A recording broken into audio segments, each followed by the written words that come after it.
Good morning, good evening, good afternoon, wherever or whenever you might be listening to this podcast. Welcome to Pop and Politics. I am your host, Andres Bocanegra, and on this week's episode, we will take a look at a series of incidents that have taken place this week that have put the issue of race relations in America on full display for the world.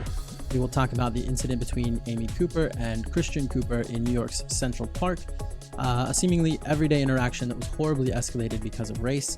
And we will also take a look at the documented death of George Floyd at the hands of a police officer in Minneapolis and the turmoil that has followed over the last several days. These incidents are not isolated and unfortunately are not unique in our country. The videos we've seen are horrific, but in some cases not surprising given our history and our current climate. They are terrible, but sadly not unusual. But what has changed is the ability for people to be able to record them and distribute them to the world. So let's get into all of this week. This is Pop and Politics. So let's begin this week with a look at race relations in America and give you some background before we dive in further to the events that took place this week.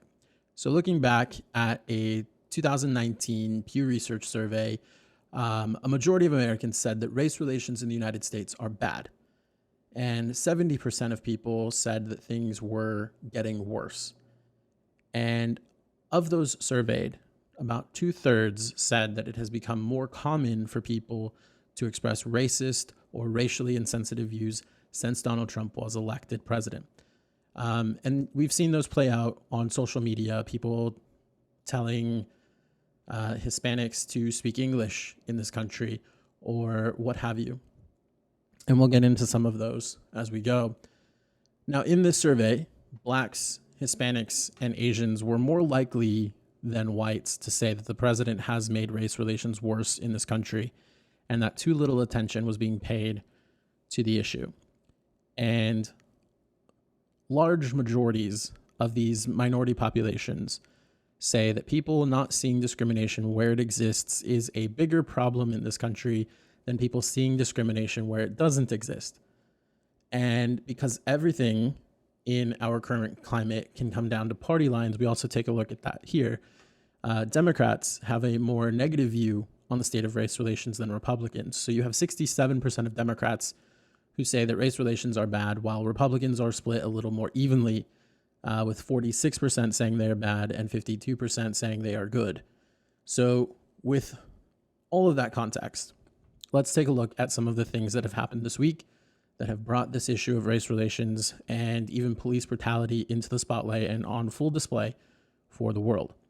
So the two incidents, separated by 12 hours, both took place on Monday, the 25th of May, and sparked a significant amount of frustration and anger, not just on social media, but also in public as well. Now, first, on Monday morning, again, May 25th, you have a white woman by the name of Amy Cooper who called 911 and told police that an African-American man was threatening her and her dog. The man she's talking about is Christian Cooper. They're not of any relation to each other. But what Mr. Cooper's offense was here, and I use offense in a sort of sarcastic way here, but his offense was asking Mrs. Cooper to put her dog on a leash while in Central Park, an area of Central Park. Now, the area of the park that the two people were in actually requires dogs to be leashed, which is common courtesy in general, unless you're in some sort of dog park area or like a wide open space. But in the video that's taken by Mr. Cooper, Amy is seen warning him that she's going to tell them, and by them she means the police, that there's an African-American man threatening her life. Now, I also want to point out, I'm going to show you the video for those of you watching on YouTube, and you'll be able to hear the audio for those of you listening on Spotify to the podcast. But on a side note, she's also essentially choking her dog, and that poor animal is struggling to get away from her. And that's also just a horrible display of the human being that Amy Cooper is. But let's take a look at the video, and then we will talk more afterwards. Would you please stop? Sorry, I'm asking you to stop. Please don't come close to me. Sir, I'm asking you to stop recording me. Please don't come close to me. Please take your phone off. Please don't come close to I'm me. taking a picture and calling the cops. Please call the cops. Please call the cops. I'm going to tell them there's an African-American man threatening my life. Please tell them whatever you like. Excuse me?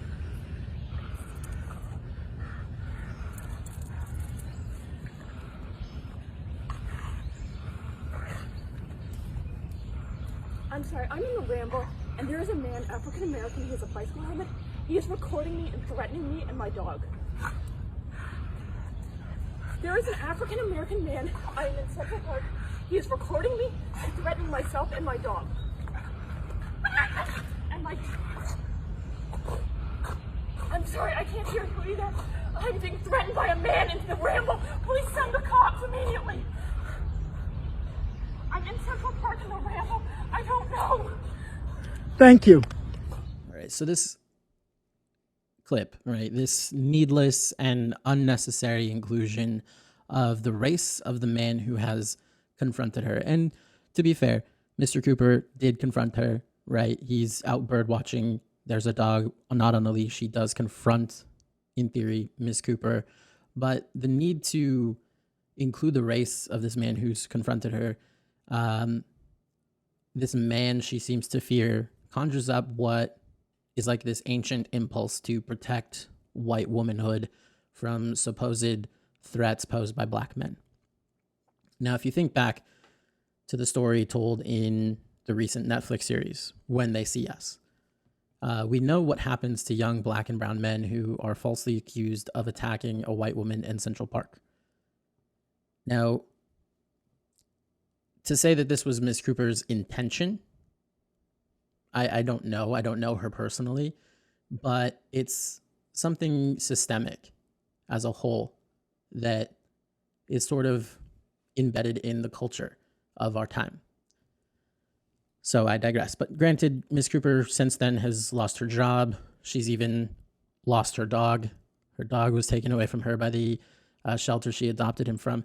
She's faced her repercussions, but her actions on that day completely inexcusable.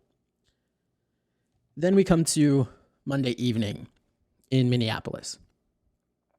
On Monday evening, again, this is May 25th, 46-year-old black man named George Floyd dies in a way that really highlights the way that calls like the one that Ms. Cooper makes can actually escalate in a very devastating way. So the background of this story is that a shopkeeper called police stating that someone was attempting to pass off a potentially counterfeit bill in their store. Police arrive and confront Floyd, ultimately arresting him, and surveillance video from a nearby restaurant shows what appears to be Floyd being compliant and being led away in handcuffs. Later, we see cell phone video that shows a white police officer kneeling on Floyd's neck. Again, this is all while he's in custody, in handcuffs, laying on the floor. And despite protests from bystanders that his life is in jeopardy. And it actually is an echo back to the death of Eric Garner in New York. We can hear George Floyd repeatedly telling the officer that he can't breathe, repeatedly telling the officer that he's about to die. And eventually, when the officer removes his knee from Floyd's neck, George Floyd's body is limp, is unresponsive, laying on the ground, and he was later taken to a hospital and pronounced dead. Now, if that isn't sickening enough, in watching this video, the other thing that stands out to me is another officer standing to the side as bystanders are shouting to give George Floyd the opportunity to sit up, breathe, and telling these officers that their actions are completely unwarranted. You have an officer standing off to the side telling them, this is why you should tell your kids not to do drugs. Don't do drugs, kids. Not only is that completely unnecessary, it's disgusting. There's a man with a knee in his neck. and you're telling a crowd of people, this is the example you should use to not do drugs. Now, I'll be fair here. I don't have any knowledge or any evidence or anything to the contrary or to support the claim that George Floyd was on drugs. I don't know that. So I'll be fair in that case. But either way, even if he was, that's disgusting behavior by any measure. Now, I do want to show some of the video here because the officer has his knee on George Floyd's neck for nearly 9 minutes. And the video that has been out there is around 7 minutes long. But I don't want to show the whole thing. And there's a couple of reasons for that. One, it's very hard to watch. And two, obviously, for those of you listening on the podcast, it's somewhat difficult to hear audio from a video that you can't see. You're not getting a lot of context. But I do want to show it for those of you watching on YouTube. And you'll hear the audio for those of you listening on the podcast, but it's going to be sort of an edited view. If you want the full video, if you want to see the full video, I'll have the link up on YouTube, and you can go to the YouTube channel and get that. But I do want to provide that context and the visual. And I, of course, want to caution that the images may be disturbing for some to view. I know they're disturbing for me to view, and they're very, very tragic and very sad to see. But I do want to provide that here. So let's take a look. I can't breathe over there. Shut up. They gonna kill me. They gonna kill me, man.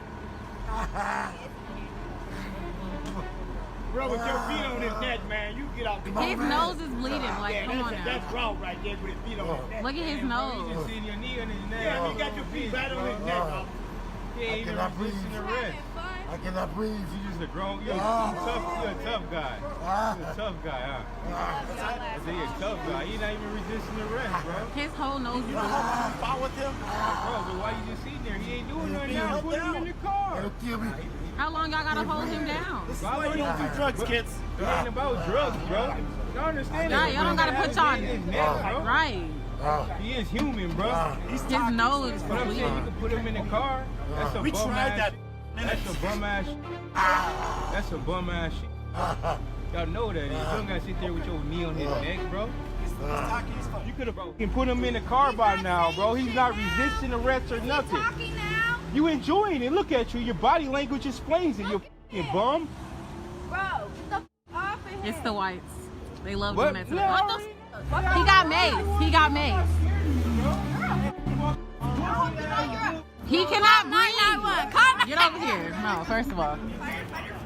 Bro, look, well, you can check on him. He's not responsive right now. He's not responsive Look at him. right now. He's not responsive right now. He's not responsive right now.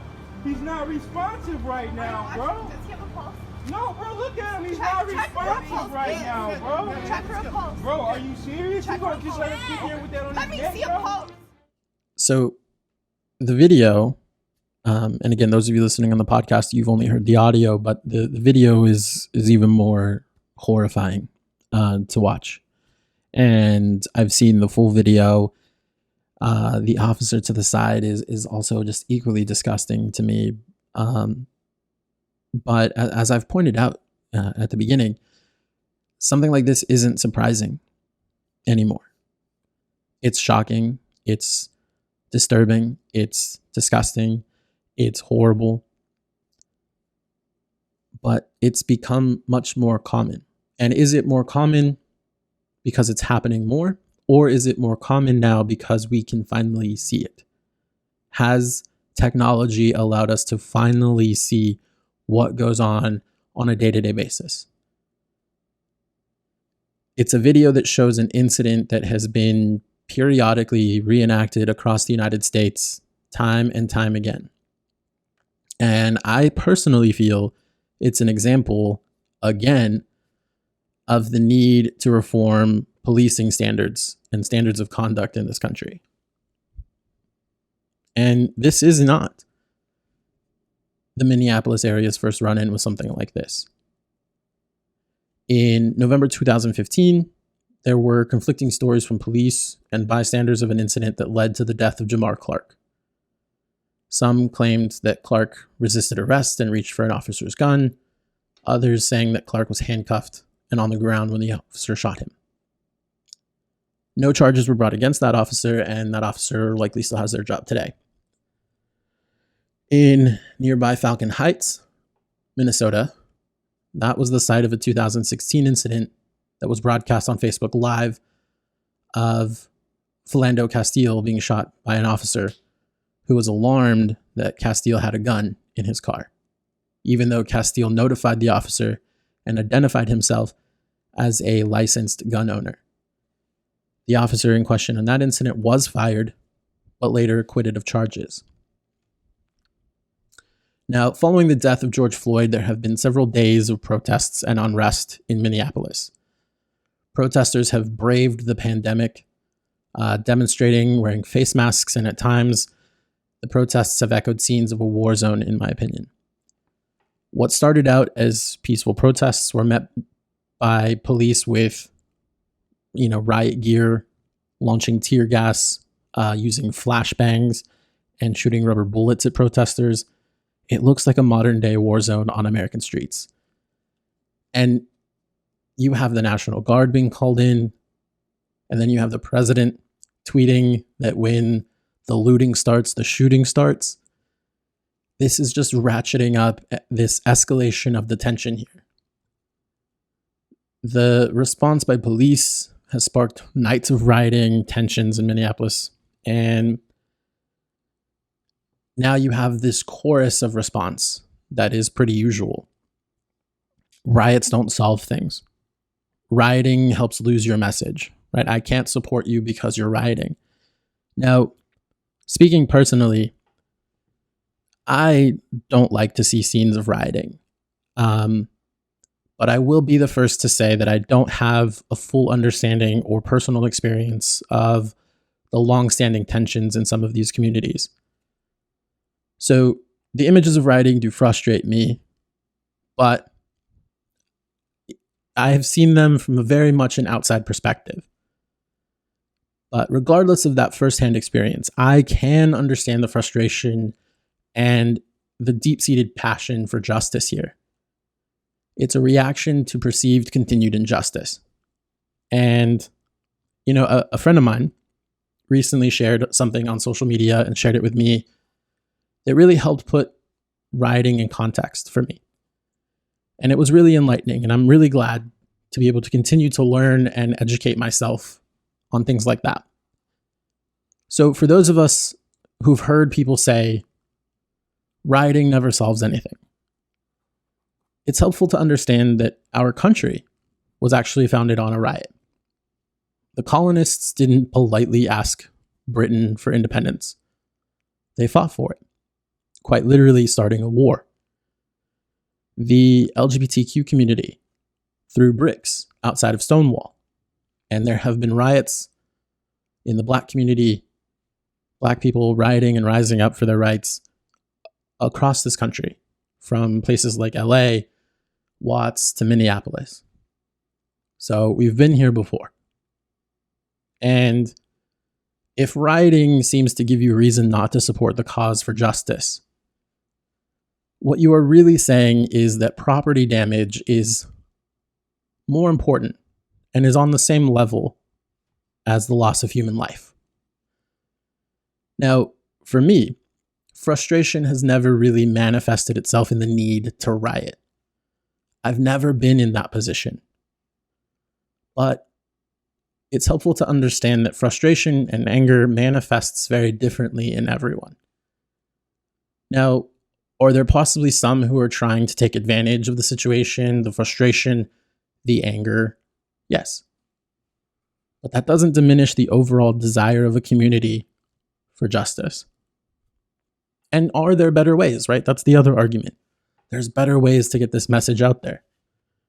Are there? Possibly, sure. But rioting shouldn't stop the fight for better ways to combat institutional racism and inequality in our country. We should continue to fight for criminal justice reform, fight against income inequality, fight for universal health care, fight for better funding of education, fighting for all the things that would make rioting less likely. Now today, we got the news that the officer in the video has been arrested and charged with third-degree murder and manslaughter. It's interesting that we've asked the community to be patient while the wheels of justice turn, but that same patience was not extended to someone like George Floyd. But this goes beyond police interaction. We see this in interactions on an everyday level, from people like Amy Cooper to this white woman in Wisconsin who approached a Latinx family in a park about their music. I want to show you that. Take a look. Bye. We speak English. So? We don't have to listen. Who say that? Who say that? Who say that? I'm just gonna tell you what, senor. When the authorities come to shut your Okay, Karen, bye. Karen, bye. You want to talk to the manager? You know what? Mr. Trump will say, thank you. Thank you. Oh, my God. Us Republicans Oh, my God. love Mr. Donald Trump. Are you drunk? Don't want to hear this crap. And we don't want to hear Trying you. to do is fish. All we want to do is fish. No, I'm fish. You know what? Senor. That's the only word you can say in Spanish. You know what? Karen. Okay. Tacos and a margarita. This is crap. This isn't American music. Ay, Karen, go it off. Because, you know what? This is the Can you close your United mouth? States of I love your speech. America. And a United States of America speaks Such a way. English. Not this crap that where all these people are fishing. You have to listen to your goddamn shit. Bye. Bye. Bye. Adios. Adios. Adios. Now, in researching this topic, this subject, I've seen plenty of videos like that woman in Wisconsin harassing a Latinx family for playing music in a park. And all of those videos have made me want to research this topic more, become better educated. And I will be the first to admit, I will be the first to freely admit that I am not the most educated and I am not the most well-versed on race relations in this country. But I am willing to admit that freely, and I'm willing to say that I want to know more, I want to understand more, and I want to be more supportive of people who fight for those struggles. But I won't say that things are worse simply because of President Trump. That would be disingenuous. But in reality, it's the rhetoric being used in political circles today that has gotten worse over time. Over the last several decades, we've seen politicians, go for the support of the lowest common denominator in society. And when you do that, people become emboldened. They feel comfortable in being able to confront others. And now it's all being caught on tape. But we have to do better. We all do, for all of us. Admit things that you don't know. Admit things that you don't understand. I've done that today, and I'm not ashamed to say that I don't know. But, in tough times, we're going through this global pandemic, this struggle, this fight against this virus, and we all say to each other, we're all in this together. We're all here for each other. We're all going to support each other in these tough times. But in reality, we need to be there for people, for all of our tough times, for all of the times in communities in this country when they struggle against oppressions, when they struggle against discrimination, whether that's the African American community, the Hispanic community, the Asian community, the LGBTQ community, the Native American community, and the list goes on. Discrimination happens in this country. And we need to be there to support people when they fight against that discrimination. Now, like I mentioned, this is a subject I want to know more about, and this is a subject I want to discuss more. So we will continue to follow these stories as they develop, but I did want to share some quick thoughts on them this week, and those are just my thoughts. Let me hear yours. So that will do it for me this week here on Pop and Politics. Thank you for tuning in this week. I hope that you found this episode to be enlightening and interesting. As I've said before, I'm not the most knowledgeable, or I don't have the best understanding of all of the struggles that have happened. But just because you don't does not mean that you cannot lend your voice, give your perspective, or show your support for a community that is demanding justice. And again, it's bigger than one person. It's bigger than Donald Trump. It's bigger than the Republican Party. It's bigger than that. It's all of us. You know, we say that we are all in this together, and this is 2020. This should not be normal. Things like Amy Cooper, things like the woman in Wisconsin, things like George Floyd should not be normal in 2020 America. Unfortunately, they've become normalized, but we can work to fight against that. So again, that'll do it for me this week on Pop and Politics. As a reminder, you can find us on social media. We are on Facebook and we are on Instagram. And you, of course, can listen on Spotify, Google Podcasts. And as of today, the news that I have for you for Pop and Politics is that the Pop and Politics podcast is now available on iHeartRadio, one of 250,000 podcasts now on iHeartRadio. So you can download the iHeartRadio app and stream Pop and Politics there. Just search for Pop and Politics on the iHeartRadio app. So thanks again for joining me this week. This has been Pop and Politics.